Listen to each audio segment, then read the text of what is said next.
Hello everyone, welcome back to my channel. Video hay break tholo kana mai thante. Tholo gan ke regular suna upload ni sungam kum ke jam mai nai jani the. But here I am today bringing you a new cover song of Brother Matthew Hom ka mai ani Madam Hana nai re song lam lu ni kum ngai azu sam mi do mi wai ki jam ko.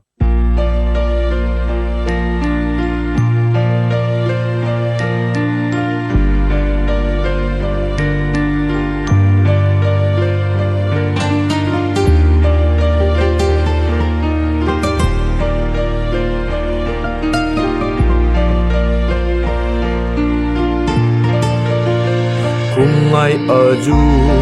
này lá mây rèn gai mây ở riu in ban khâu tì kỳ á này cái bầu rùi lung chấm khăng nu lâu mây tình mít rùi gai liang nghe cha riêng bờ thuê thinh gì cả lại cùng chắc buồn phần tí ta râm na lâu tu thế cùng xí ni dáng gai mây rùi bà tí ghê in gan a xây a lung khâu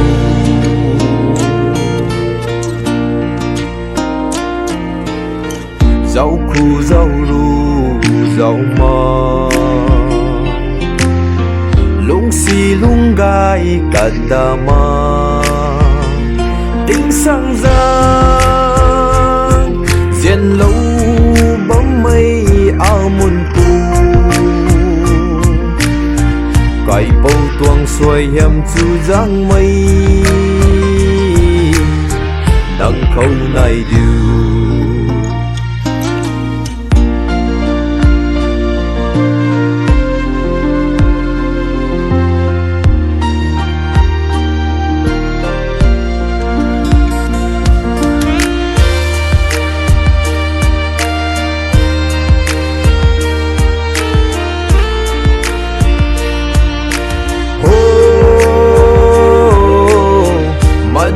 gai mây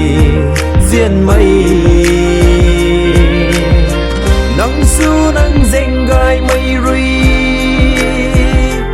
mây cờ thủy ta đi này là lâu nào nắng sim gai mây rùi mỹ yên ban khâu in tay cung lung liền cắn điều hí cái bầu nằm bằng an này ta dạo diễn lâu tiếng quy mà rùi khen thái nắng hiểm lúng nhan bằng ngắm khăn cùng ca nụ quy gan quang xì ni phải điên cả chân mây má không nắng tuang hiểm đi đại ni cái bầu xoay hầm lâu đầy ru khâu cùng ai ở du này lá mây rèn gai mây ở riu in ban khâu tì kỳ á này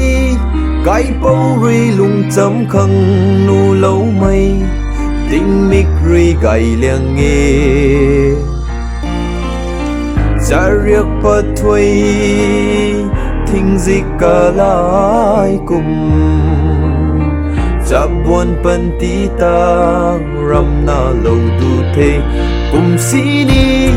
dáng gai mây rùi bờ tí ghê in gan a xây a